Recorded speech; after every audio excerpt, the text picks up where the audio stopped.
কবরের জগতের তৃতীয় নম্বর প্রশ্ন, ওমা হাযার রাজূলুল্লাযী বুইসা ফীকুম। তৃতীয় নম্বর প্রশ্ন করবে, আল্লাহর পয়গম্বরের ছবি দেখাবে বা পয়গম্বরের প্রতিচ্ছবি দেখাবে বা নবী আলাইহিস সালাতু ওয়াস সালাম কে দেখাবে যে এই ব্যক্তি কে ছিল যাকে আমি আল্লাহ তথা আল্লাহ সুবহানাহু ওয়া তাআলা তোমাদের নিকটে পাঠিয়েছিলেন।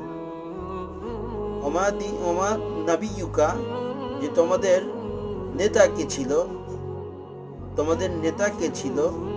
আল্লাহ রাসূল সাল্লাল্লাহু আলাইহি ওয়াসাল্লামকে জীবদ্দশায় নেতা হিসেবে মানছেন কিনা, রাসূলের আদর্শকে অনুকরণ করছেন কিনা, সেই বিষয়ে আল্লাহ সুবহানাহু ওয়া তাআলা প্রশ্ন করবেন।